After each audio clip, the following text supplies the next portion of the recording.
Hello everyone, it's Lindsay and welcome back to my channel. Happy November! Happy first day of Christmas! If you are new to my October wrap-ups, updates videos, this is basically where we just have a nice sit-down chat with a cozy beverage and I tell you about all of the books that I love, my favorites for the month, some fun life stuff, and we recap any writing, publishing, YouTube type things. I always like this to be a conversation, so I always want to hear about your months as well down below, especially if you got to read any fun, spooky books in October.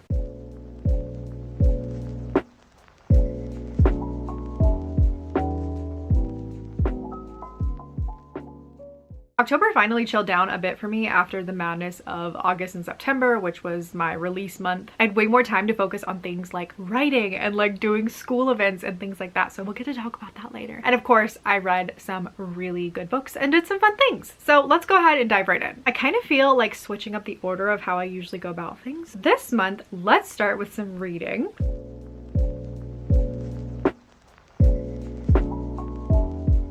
I read 13 books in the month of October and I really try to prioritize spooky or scary reads. As I get more and more entrenched in publishing, I just learn about so many more books that I want to read. So like my TBR is so long that I am getting really good at DNFing books that I am not enjoying, or even books that I'm just kind of like okay about, but no, I'm not going to give more than like, 3 stars to. And this month I was absolutely ruthless. I think I DNF'd 7 books alone this month. None of them are pictured here because I only like to talk about the books and the things that I loved in the month. These are the ones that made it. I really want to talk about my top 2 favorite reads for this month though. First, I'm going to talk about The Alchemy of Moonlight. This is like a sleeper cell book, okay? Nobody's talking about this. Everyone is literally sleeping on it and it's so good and it's so underrated, and like I was so shocked. I was so shocked that it was just so good. This is a YA historical fantasy set in Regency, France that follows a young boy who is an orphan and he's gonna get all of his money, but he's still 17, so he can't quite inherit, and in the meantime his aunt is taking care of all the financial stuff. Well,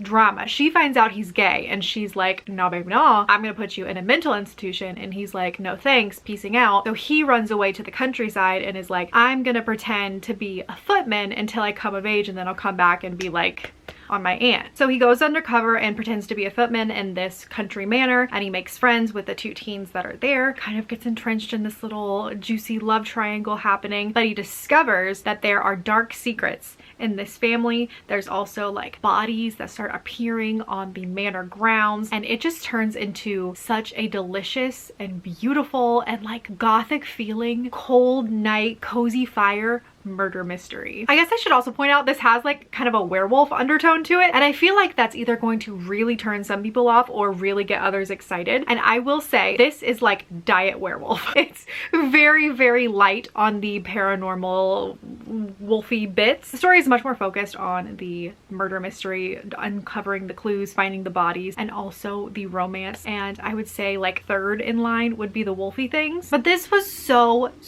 good. Now you guys know I'm a hoe for murder mysteries anyway, so I was already gonna be set up to love this so much. But the writing itself is just utterly beautiful. I think it really helped too that I listened to the audiobook, and the audiobook narrator was so talented. And the atmosphere was like next level. Like I was cold when the characters were cold. Like I felt the rain, I smelled the smells. It was so good. It was so good. The next book I want to talk about is Her Majesty's Royal Coven. I don't know why I slept on this for so long. I should have loved this. First of all, Her Majesty, so you know it's set in England. That's a buzzword for me. And then Royal Coven, it's a witch book. Like, why did I wait so long to read this? This is set in present-day England, and it is following a group of 5 women who are in a coven, and all of their lives after a really vicious civil war has happened in the witch community, kind of where they are now, and the inklings of how the war might actually be starting up again soon. Because it's set in a contemporary setting, it feels almost kind of like a CW show where the magic is like all around us, but it's like kind of underground, so like the normies don't know. But I would say this is a little bit more serious in the way of that, like there's not like the CW cheese, which don't get me wrong, I love a good cheesy CW show. This is just like a little bit more poignant, has a little bit more to say. There are a lot of conversations about the patriarchy and how that affected these women making their own covens, also different gender identity issues, race, things like that. It's all very well explored in my opinion in this book. It's also just deeply English and I loved that so much. Like there's so much talk of the Spice Girls and just like a lot of little Britishisms. I don't know. I also recommend the audiobook for this because each of the girls has like a different accent because they all live in different parts of England, and it's just like it really gets very immersive with the audiobook narrator. It's action-packed, it has some great characters, and there's like a really adorable little romance with like a little country boy who like delivers the vegetables to the town. Like precious. And now I guess, you know, since this is a writing channel, we should switch gears and talk about some book stuff.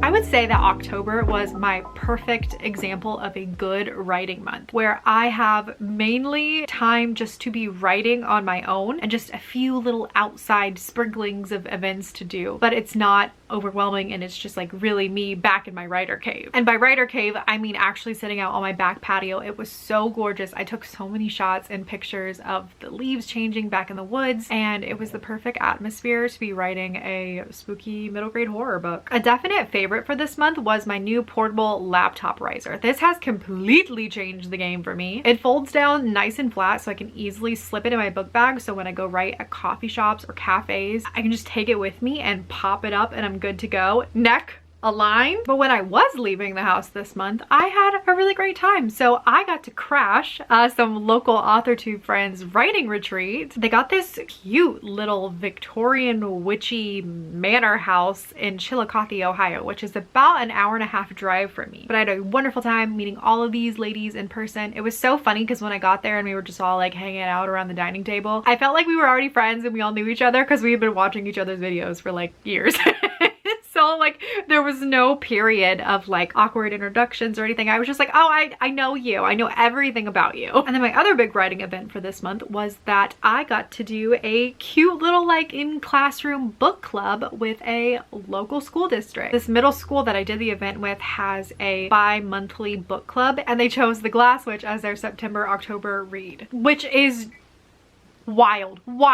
But the school asked if I would be cool with coming and doing a FaceTime with the kids where they could like discuss the book and ask me questions about the author process or about the book in general. It was so much fun. The kids had such good, smart questions, and the teachers were so kind and so passionate and just like incredible. Like, oh my gosh. Speaking of The Glass Witch, baby girl finally cracked 100 reviews on Goodreads. Hey. Which is kind of a big deal, especially for me because, you know, I'm very much so like a mid-list author, and with middle grade, Goodreads reviews aren't really the same as like with YA and adult books. I mean, obviously our main readership are children, and most children are not going to have Goodreads accounts the way adults and teens do. So cracking 100 reviews is kind of a big deal. So we're doing a little celebration over here. Also, if you haven't reviewed my books, that'd be really awesome if you did. And if you don't want to do it on Goodreads, that's totally fine. It's also very helpful to do it on like Barnes & Noble or Amazon. So, you know, that's just my little spiel. Now for the main event. Let's talk about Bitter Bones because I completed him. My goal was to finish him by the end of October. And by golly, if I did not finish him on October 31st with like 5 hours left in the day. Bitter Bones was completed at 45,180 words. It took me 5 months and 2 weeks to complete. My plans for the rest of the year and into next year with Bitter Bones is that I'm going to let it rest for November and December, and I'm going to be working on Project Pyro the rest of the year just as like a treat to myself because I really want to get back into that book so badly. And then come January, that is where we're going to add it back in, and I'm going to read it back over and get a revision plan for my second draft. I would really like to get a second draft done of this by mid-late spring, and yeah, just get going with it. And now let's talk about some of my favorites and some fun life stuff that happened this month.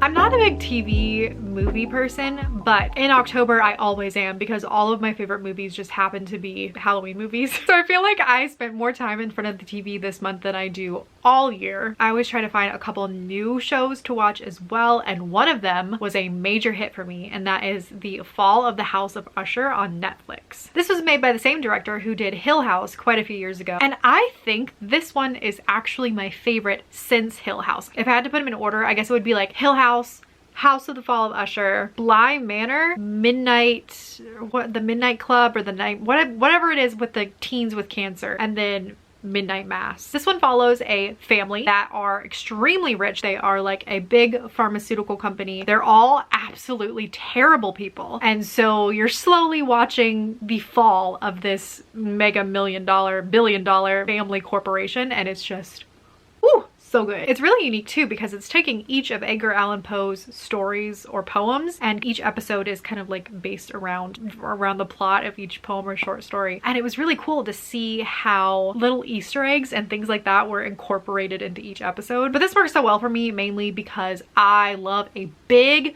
messy family, and I love like deplorable, nasty characters. And that's all this was. That's all this was. It was so fantastic. I don't think it's necessarily reinventing the wheel. It's definitely a story about greed and like you should be grateful for what you have and all that kind of, you know, all those things that have been explored and done a million times over. But it was done using tropes that really just sing to my soul. So this was probably the biggest hit for me of the year. I also watched We Have a Ghost with my husband, and this was a fun one too. This one low-key made me cry. This follows a family that's moving into a new house. They find out they have a ghost, and it was really interesting watching the social media escapades of what would happen if like someone really found a ghost in their house and like recorded it and like, you know, it blew up on the internet. The story itself was very heartwarming and it was good, but I think my favorite part of this was the fact that we had like a 15-year-old protagonist. I don't feel like we get that very often, especially like a Black child protagonist in that weird 13 to 15-year-old age range. So I just found this really refreshing given that, like following him and his specific types of trials that you have given that demographic. It was just very nice and very like, I don't know, I feel like we all kind of know what it's like to feel like an awkward 15-year-old kid who doesn't like quite fit in